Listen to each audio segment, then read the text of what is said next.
Here to weigh in on this and how America is going to get back on its feet is our A-plus panel of the day, Republican candidate for Congress, Deanna Lorraine, and watchdog on Wall Street host and Markowski Investments president, Chris Markowski. Chris, welcome. We'll begin with you. Can we glean anything from Sweden's approach? Oh, I like Sweden's approach.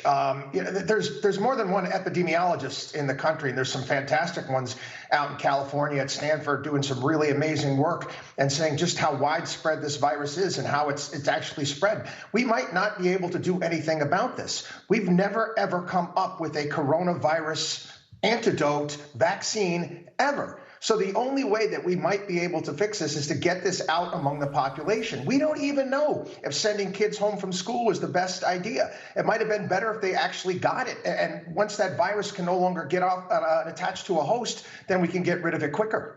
You know, it's interesting, Deanna, as we talk about getting back to work, a lot of people feel like it's not going to be the same at work. People are still going to want social distancing. So should this come down anyway to a matter of people volunteering to follow certain guidelines?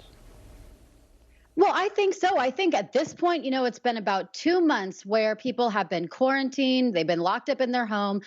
They cannot go to restaurants or bars or churches, et cetera. And this social distancing and wearing of the mask has been almost become a habit now for us, where people are naturally walking 6 feet or more away from each other and staying away from each other. So I think even if they reopen the country, quote unquote, I think, you know, you're going to see people take extra precautions for a while. I mean, probably through the summer. And, you know, I think if we continue to push that if you're healthy, it's okay to go out. If you're not healthy or if you don't feel well, then stay home. People be responsible and follow common sense like we always typically have, but even more cautious now. I think that's going to be fine.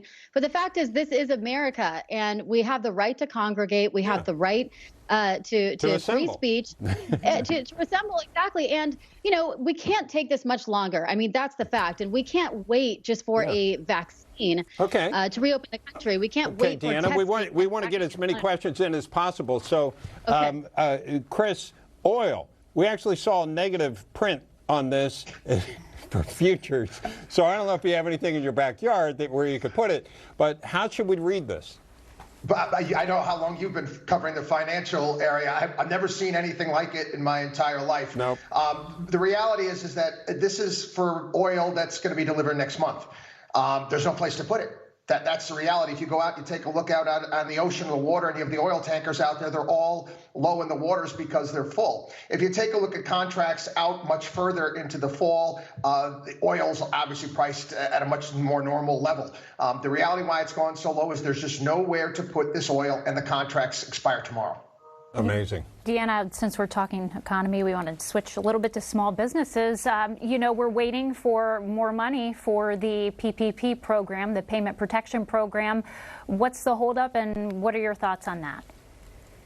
I think it's the responsibility lies more so on the Democrat side. It appears that they're the ones that are holding it up, and they want to put extraneous things that don't have to do with immediately helping people and workers and small businesses with the effects of coronavirus and not putting money into their pocket.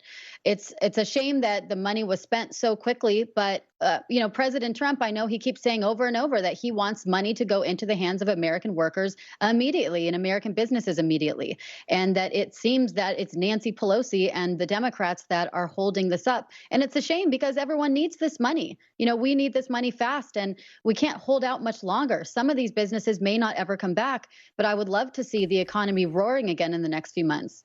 All right, Deanna Lorraine and Chris Markowski.